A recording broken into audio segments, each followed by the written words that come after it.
yourselves, except for that one guy who's new this year, but everybody else in this year, you were part of this success.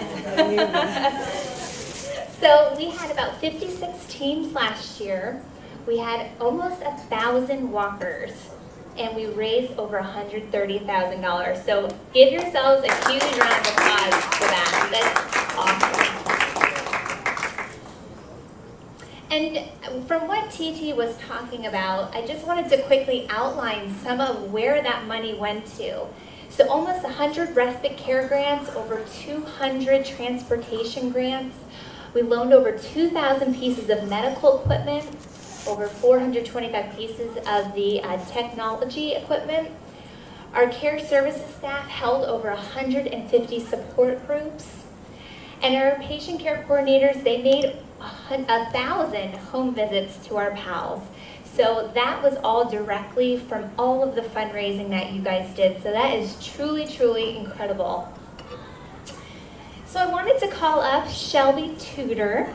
She's actually a board member and walked previously, so she has some really wise words of her past experience as a walker, and she's actually registered again this year, so maybe what her plans are going to be for fundraising for this year. Shelby? No pressure there. Good evening, everyone. First, my mother is more known in this group, Jane Dobbins, than I am. She's been in the care group for years, and my ALS journey started in 2007 when my father-in-law was diagnosed. After, as we all know, months and months, if not a year or so of what is it. And my father-in-law, mother-in-law had decided to retire in Hawaii on the Big Island, where there's really not much going on. They're on their own schedule. There's not really there's care, but not a whole lot of care. So my journey started there. I'm starting to get nervous. I don't know why, so excuse me. It's the personal talk that makes me nervous, I guess. So my husband and I were in Florida at the time, and so he had been diagnosed. We didn't see them very often because Hawaii's very expensive to get to. So my father, who was a type 2 diabetic, had been diagnosed with diabetic neuropathy. So around 2008, Mom, 2008? Things started to happen. We didn't really know what was going on with him. And 2009 goes along, he falls some, they still don't know what's going on.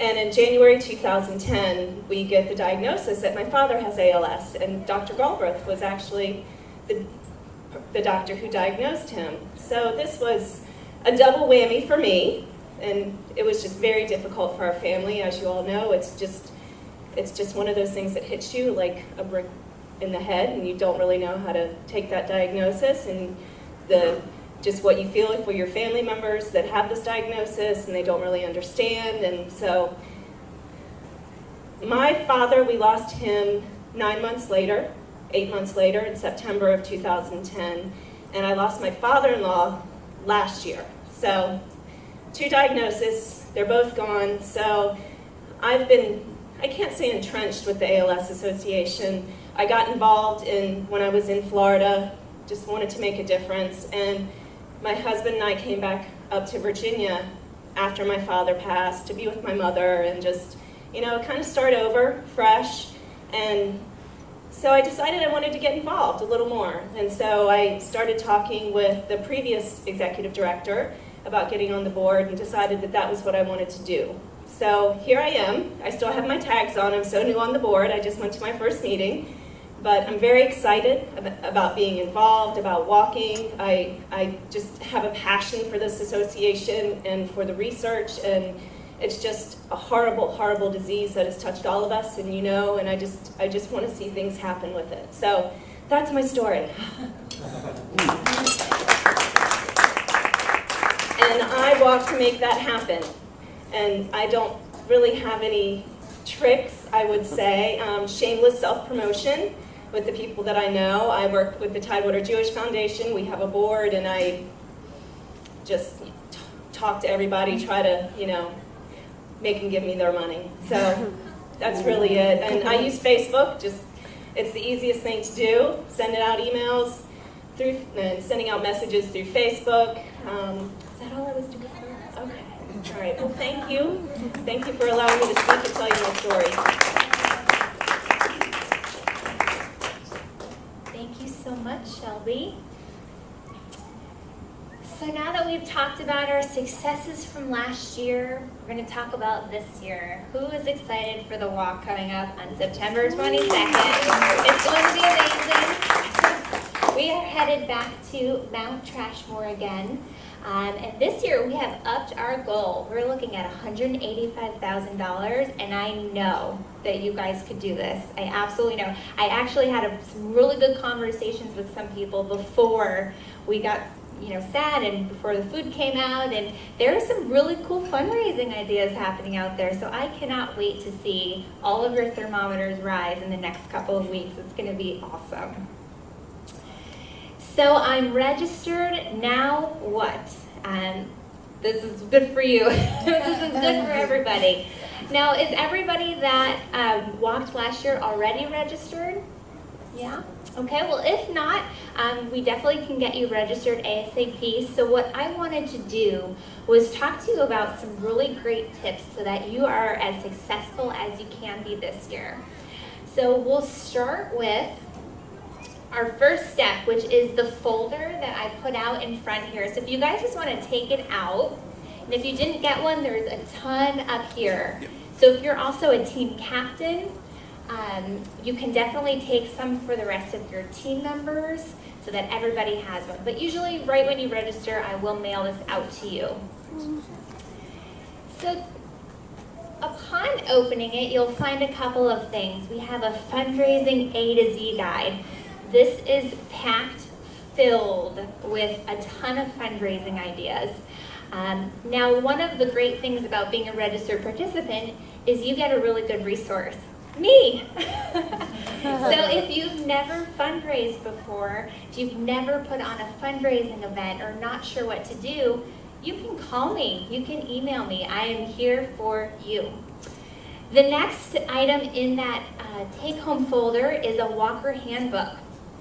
So in here we have sample fundraising letters. We have all different ways to be successful, and again, it's the little booklet that's inside. So definitely look through that. Who here has a Facebook page? Awesome, very cool. So this is a really, really great tool if you don't have Facebook, because you can actually reach a huge network of folks by using Facebook. And we can actually link up that Facebook page to your personal page, so it's that much easier. There is a Boundless fundraising sheet in there that has the Facebook logo in the corner, and it actually gives you a pretty good step-by-step on how to utilize that Facebook page. Another thing that's in there, I put in some donation envelopes. So a lot of fundraising may happen on your personal page, which means people are going on and making donations right to that page, which is the fastest and most easy way. However, you're definitely going to get some checks in hand. So I gave you 2 donation envelopes. The first envelope, I would love for you to actually mail in advance ahead of the walk. The second envelope is for you to bring to the walk. So anything you get up into the walk, you have it all in a nice, safe place. You can come and check in at the walk and just basically hand us over the envelope. Another item in that take-home folder, we also have our incentive prizes, which I will go into more detail later, but you can take a glimpse and see what some of those big prizes are this year. We have all different levels for you to look through. Now, who started the bingo sheet that I passed around, or that you picked up in? Awesome, I see a couple hands, awesome.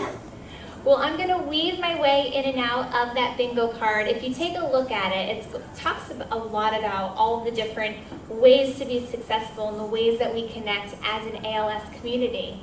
And sometimes the best way to be successful is by talking to others and figuring out what they did and what they found to be really helpful and what never to try again. So if we're gonna actually circle back at the end, we'll see if anyone has bingo. And if not, we can circulate and can have people chat a little bit more, but We'll come back to that in a bit. So step 2, we're going to talk specifically about the personal page. Who here has started their personal page? Awesome, very cool. So putting up a picture, making it really personal to you. One of the biggest things in order to get started with your personal page, you need your username and password. I feel like that might be the #1 question I get. I didn't get my username or password, I don't know what it is. Call me, email me, we'll get it to you in 2 seconds. Your personal page is an awesome fundraising outlet. It's just a very organized way to fundraise. So a little fact for you, and I took these numbers specifically from this walk last year. The average amount raised when that personal page was updated was $495. And the average amount raised when that personal page was not touched at all was $46. That is a huge difference, huge. So maybe if you're a returning walker and you didn't give that personal page a try last year, call me. If it seems a little bit scary, we'll talk through it. We'll get you on. We'll go through all of the different ways you can use it and give it a try. Give it a new try this year. If you do have that personal page from last year, you can update it. You can put how your team did last year. You can put a picture on there of how your team did, everyone all together in their t-shirts. So definitely use that personal page. Step 3, make a personal donation. And I actually put this picture because I kind of thought of it as planting the seed and watching it grow. So basically, this is kind of like the momentum, the motivation. Once you guys start that energy, everybody else is going to want to get on board too.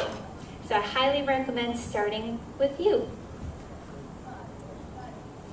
Step 4, sending emails. So in your participant center, you're actually able to import all of your contacts. You're actually able to send out emails right through your participant center. So it's a really organized way because in the next slide, I'll show you in a second, it actually divvies out everything so you can keep track of how many you sent. And so just here's another fact here. The average amount raised when sending emails through that participant center was $655. The average amount raised using other fundraising methods was $107. So again, a very, very big difference. So again, if you haven't used this method before, call me, we'll talk through it. It's a really good way to use. So here's the sample of what it actually looks like if you haven't gone on yet. So you can import your contacts. You keep track of how many you sent, it actually tracks how many people even opened it. So you can really stalk these people. Then you can see how much they donated. And so what's really great about that is you can actually send a thank you note right out from here, and you know exactly how much they gave. You don't have to keep your own personal spreadsheet. We do it all for you right in the center.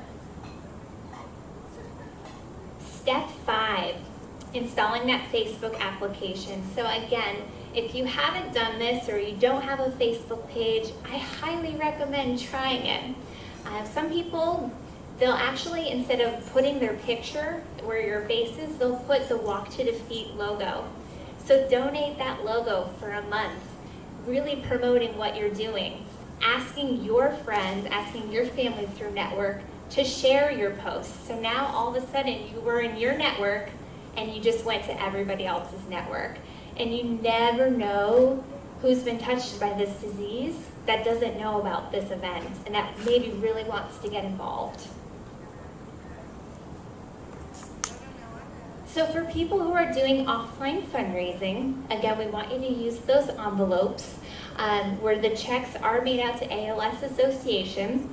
And just as an update, our office is moving in Richmond. That's our regional office, tomorrow. So we are actually packing up our office, moving across the street. We were at 2807, now we're at 2800 North Palm Road. So you can send all of the checks there, right in that collection envelope. So other fundraising ideas, what I kind of wanted to do here was to see if anybody wants to share a really cool fundraising idea that they've had and that has been really successful and they want others to know about.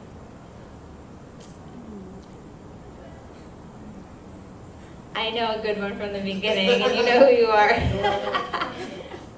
Start us off, you can do it. Thank you. Oh, that's okay.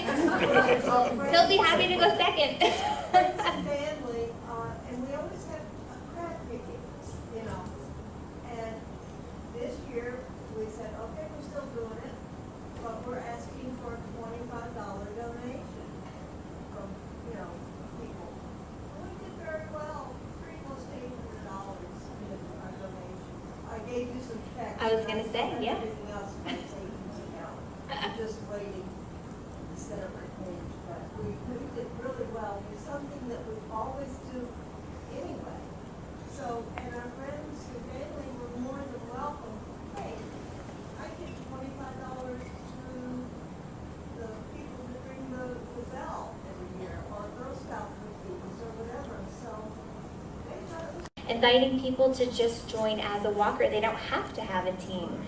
If they don't have a team, usually we'll ask a team if they want to open up and have, you know, other walkers join it, or we can coach them into potentially bringing some more people on board with them. Being a team captain, for some of you, you know exactly what that's all about. So we want people to really feel that sense of leadership and to take on some really cool fundraising tasks and raise a bunch of money.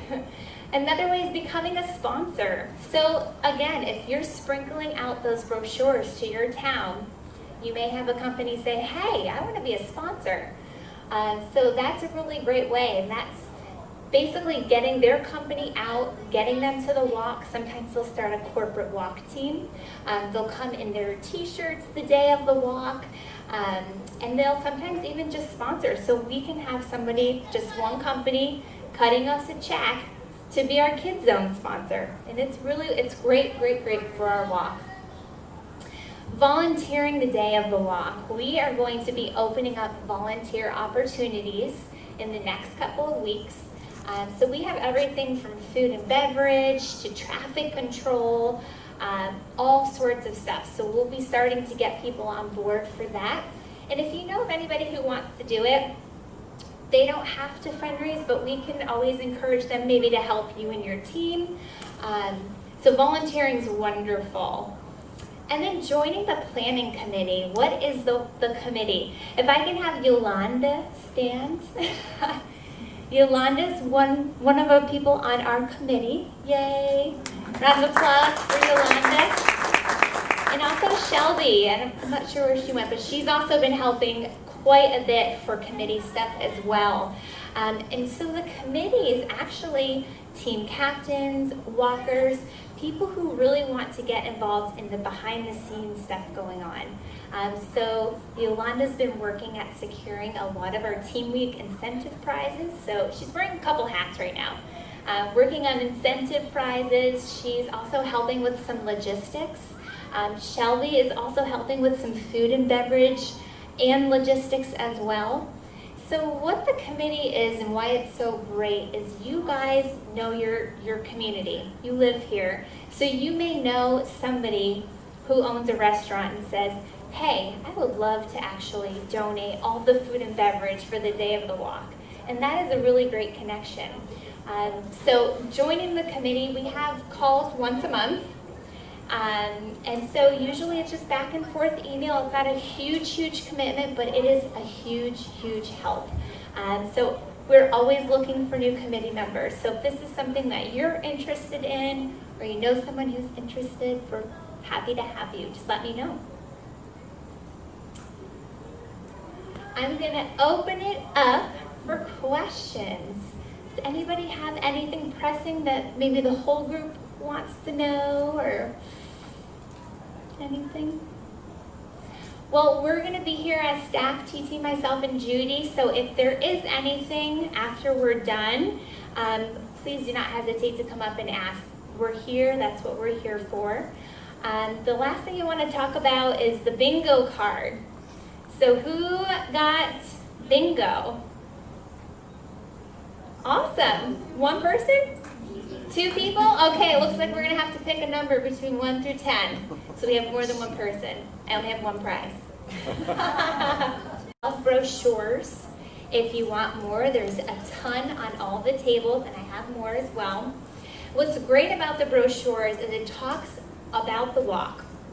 They know what to expect. And on the back page, it has a registration form.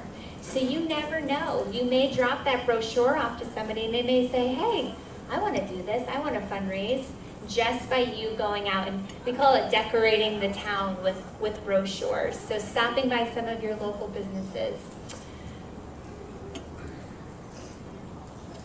So now that you're registered, you have your tips, you have your goodie bag and your folders and a lot of your resources. You're definitely on your way. But here's a couple more tips. You want to ask everyone. You don't want to make the decision for your donor and say, oh, they're probably not going to donate. Ask them anyway. You never know. Ask 6 times. This sounds like a lot. So there is a statistic out there that actually says before anybody will actually decide to do something, they actually need to be reminded or enticed 6 different times. So what I would like to recommend for this, have 6 different ways you're going to reach out to these people. Maybe the first way is an email. Maybe the second way is a phone call. Maybe the third way is a handwritten letter. Maybe the 4th way is posting something up on Facebook. Maybe the 5th way is having people at a gathering. So really try and reach out to them 6 different ways. And in your personal page, in your emails, we actually created really awesome templates for you so that you don't have to think about the emails. You can go in and say, oh, here's a different one. Here's another reminder that's different. So every time you go in, it's not the same thing. You can vary it up. Remember to thank your donors. So remember me talking about that email contact list? We keep track of everybody. And however you choose to thank those people, whether it is sending an email, I highly recommend some sort of a handwritten note, and sometimes putting a picture of your success. So maybe something you and your team did to fundraise. Maybe it's a picture of you all at the walk. People want to feel like they're involved and that they helped to make that difference. And lastly, just being optimistic and energetic. It really does start with you. With your hope and your energy, people will respond to that and they'll want to give. Incentives. A lot of people get excited for these, and we have in your packets a 1-pager, front and back, that has all the different levels starting from $75. So if you raise $75, you're automatically going to get a walk t-shirt. So what happens is when you get to the walk, we'll have a list of all the folks who've raised $75, and you'll get your t-shirt on walk day. If you end up raising, starting at level 1, between $300 and $500, you are eligible for a number of different things, starting from hats, ranging from necklaces all the way to televisions. So there's definitely some incentive there for some fundraising. I know last year we had somebody get a pretty big prize. A TV. A TV right over here. So that was in the 7,500 plus, if I'm not mistaken. So great job. Thank you. Team Week. So Team Week is right around the corner.